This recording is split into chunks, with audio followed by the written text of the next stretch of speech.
This is అఖిల. ఈరోజు topics చూసుకుంటే liquor కేసులో అరెస్ట్ అయిన మాజీ మంత్రి కారుమూరి నాగేశ్వరరావు ప్రస్తుతం ఈడీ ఆఫీస్లో ఉన్నారు. ఆయన్ను ఎన్ఫోర్స్మెంట్ డైరెక్టరేట్ అధికారులు ప్రశ్నిస్తున్నారు. విచారణ ఎంతసేపు జరుగుతుందనేది సస్పెన్స్. ఆయన్ను ఇవాళ రాత్రికే జడ్జి ముందు ప్రవేశపెడతారా లేదంటే రేపు ఉదయం వరకు ఆఫీస్లోనే ఉంచుతారా అన్నది కూడా క్లారిటీ లేదు. కొండాపూర్లోని తన ఇంట్లో కారుమూరిని అరెస్ట్ చేశారు ఈడీ అధికారులు. అక్కడి నుంచి నేరుగా నాంపల్లి ఆఫీస్కు తీసుకొచ్చారు. ఈడీ ఆఫీస్ దగ్గరకు ఎవరిని రానివ్వకుండా సెక్యూరిటీని టైట్ చేశారు.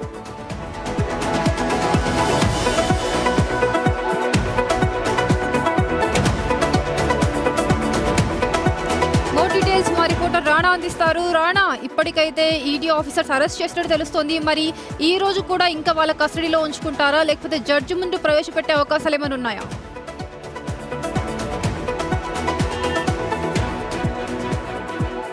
అలాగే ఏపీ మద్యం రవాణా కుంభకోణంలో చాలా కీలక పరిణామమే చోటు చేసుకుందని చెప్పుకోవచ్చు. ఎందుకంటే ఈ కేసులో ప్రధానమైన వ్యక్తిని ఇవాళ ఈడీ అధికారులు అఫీషియల్గా అరెస్ట్ చేశారు. ప్రస్తుతం నేను ఈడీ ఆఫీస్ దగ్గరే ఉన్నాను.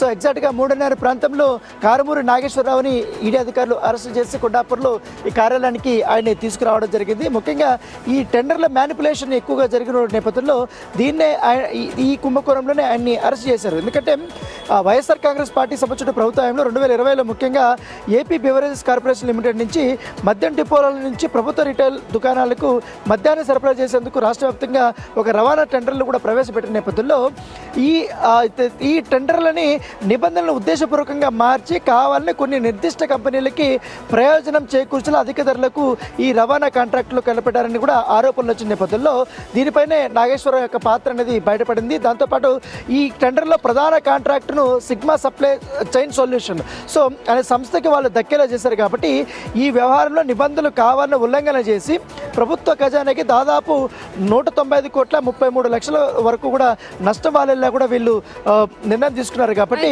ఇప్పటికే ఆంధ్రప్రదేశ్ తెలుస్తుంది. మరి కారుమూరి వారికి ఎంతవరకు సహకరిస్తున్నారు? ముఖ్యంగా ఈడీ ఆఫీసర్స్ ఏ విషయంలో క్వశ్చన్స్ చేస్తున్నట్లు ఏమైనా అప్డేట్స్ ఉన్నాయా? ఎగ్జాక్ట్లా నేను అదే చెప్పబోతున్నా. ఎందుకంటే సిగ్మా చైన్ కంపెనీ నుంచి కూడా సుదర్శన శ్రీ కన్స్ట్రక్షన్కి డబ్బులు వచ్చాయి. అంటే ఇది ఎవరిదో కాదు, కారుమూరి కుమారుడు కారుమూరి సునీల్కి సంబంధించిన కంపెనీ. ఆ కంపెనీకి వచ్చినటువంటి డబ్బులంతా కూడా వీళ్ళు వేరే రూపంలో కూడా వ్యక్తిగతంగా వాడుకోవడం లేకపోతే ఇతరుల ఆస్తులు కొనుగోలు చేసినట్టుగా ప్రధానమైనటువంటి ఆరోపణలు వచ్చాయి. కాబట్టి ఇదంతా కూడా పెద్ద ఎత్తున నగదు రూపంలోనే వచ్చినట్టుగా ఈడీ అధికారులు భావించారు. కాబట్టి ఇటు సిఐడి అధికారులు ఇచ్చినటువంటి ఎఫ్ఐఆర్లు కానీ అలాగే వారు దాంట్లో ఇచ్చినటువంటి అనేక అంశాలు కూడా పరిగణలోకి తీసుకున్న తర్వాత ఆల్రెడీ కారుమూరి నాగేశ్వరరావు సంబంధించిన కుటుంబంలో ఇళ్లలో కూడా సోదరులు నిర్వహించారు జూన్లో. దాంతోపాటు ఈ కేసులో రాజ్ కేసిరెడ్డి ప్రధాన ముద్దాయి ఉన్నాడు కాబట్టి ఆయన ఇళ్లలో పాటు కార్యాలయంలో కూడా సోదరులు నిర్వహించారు. ఇట్లు ఏపీ బెవరేజ్ సంబంధించిన ఎంపీ వాసుదేవరెడ్డి సంబంధించినటువంటి ఇళ్లలో కూడా వీళ్ళు సోదాలు నిర్వహించినప్పుడు చాలా కీలకమైనటువంటి డాక్యుమెంట్స్ కానీ నగదు కానీ ఇవన్నీ కూడా పట్టుపట్టాయి. అయితే కారుమూరి నాగేశ్వరరావు కుమారుడు అయినటువంటి సునీల్ ఇదే కేసులో ఆల్రెడీ అరెస్ట్ అయ్యారు జూన్లో.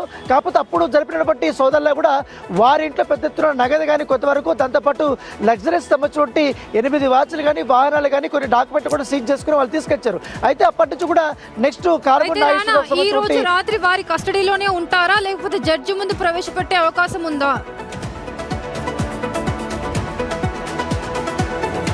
ఎగ్జాక్ట్గా మరి కాసేపట్లో ఆల్రెడీ మెజిస్ట్రేట్కి సంబంధించిన టైం అడిగినట్టుగా మనకు సమాచారం అవుతుంది. కాకపోతే 9 గంటల లోపల తీసుకెళ్తారా లేకపోతే ఇవాళ ఇక్కడే ఉంచుకొని రేపు పొద్దున్నే 11 గంటలకి ప్రాంతంలో నాంపల్లిలో ఉన్నటువంటి ఈడీ సంబంధించినటువంటి కోర్టులో ప్రవేశపెడతారనేది కూడా మనకు సేపట్లో మనకు క్లారిటీ వచ్చే అవకాశం ఉంది. సో అప్పటి వరకు కూడా ఆయన్ని అఫీషియల్గా అదుపులోకి తీసుకున్నట్టు మాత్రమే ఉంటుంది. ఒకవేళ అరెస్ట్ అని కానీ చూపిస్తే మాత్రం 24 గంటల లోపల మెజిస్ట్రేట్ ముందు కానీ లేకపోతే కోర్టులో కూడా ప్రవేశపెట్టి రిమాండ్ చేయాల్సిన అవసరం ఉంటుంది. కాబట్టి ఇప్పుడు ఇవాళ ఆయనని ప్రశ్నించే అవకాశాలు ఎక్కువగా ఉన్నట్టుగా మనకు సమాచారం ఉంటుంది. ఎందుకంటే దాదాపు 2 నెలల నుంచి కూడా ఈడీ అధికారులు ఆయన అరెస్టు కోసం వేచి చూస్తున్నారు. అనేక మార్లు ఆయనకి నోటీసులు ఇచ్చారు, విచారణకు రమ్మని కూడా పిలిచారు. సో ఆయన విచారణకి రాలేదు, గైర్హాజరయ్యారు. ఒకటి ఆంధ్రప్రదేశ్ సంబంధించిన హైకోర్టు మెట్లెక్కారు, తర్వాత తెలంగాణ హైకోర్టు మెట్లెక్కారు, అటు సుప్రీంకోర్టులో ఎక్కినా కూడా ఆయనకి చుక్కేదైనటువంటి నేపథ్యంలో సో ఇప్పుడు ఈడీ అధికారులకి మార్గం సుగమైనటువంటి పరిస్థితుల్లో ఇవాళ ఆయన్ని అఫీషియల్గా అరెస్ట్ చేసి తీసుకొచ్చారు. కాబట్టి సో ఇవాళనే రిమాండ్ ఉంటారా లేదో కూడా మనకి కాసేపట్లో ఒక క్లారిటీ అయితే వచ్చే అవకాశం ఉందా లెక్క. Thank you Rana. ఏపీ రాష్ట్రంలో సంచలనం సృష్టించిన మద్యం తయారీ రవాణా కుంభకోణం దర్యాప్తులో ఈడీ అధికారులు వేగం పెంచారు. వైసీపీ ప్రభుత్వ హయాంలో AP state beverages corporation limited కేంద్రంగా జరిగిన ఈ కుంభకోణంలో నిబంధనలకు విరుద్ధంగా ఒకే సిండికేట్కు రవాణా కాంట్రాక్టులు కట్టబెట్టారని దర్యాప్తులో తేలింది. సరుకు రవాణా ధరను అమాంతం పెంచి తక్కువ ధరకు స్థానిక లారీలకు సబ్ కాంట్రాక్టులు ఇస్తూ కోట్ల రూపాయల లాభాలను దారి మళ్లించాలని విచారణలో గుర్తించారు. సిండికేట్ వల్ల ప్రభుత్వ ఖజానాకు ఏకంగా 195 కోట్ల రూపాయల మేర నష్టం వాటిల్లిందని అంచనా వేశారు.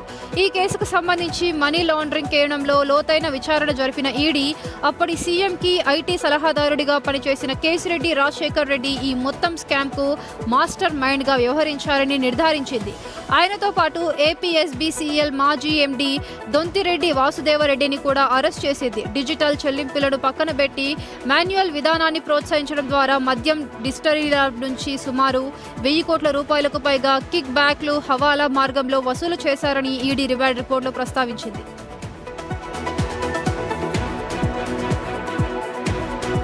ఈ ప్రస్తావనలో వైసీపీ ఎంపీ మిథున్ రెడ్డిని గతంలో సిట్ అధికారులు అరెస్ట్ చేశారు. దర్యాప్తు సంస్థలు హైదరాబాద్తో పాటు పలు కీలక ప్రాంతాల్లో జరిపిన సోదాల్లో లగ్జరీ కార్లు, రోలెక్స్ గడియారాలు, డిజిటల్ ఆధారాలను స్వాధీనం చేసుకున్నారు. ఇప్పటికే ప్రధాన నిందితులకు చెందిన సుమారు 440 కోట్ల రూపాయలకు పైగా విలువైన ఆస్తులను ఈడీ జప్తు చేసింది.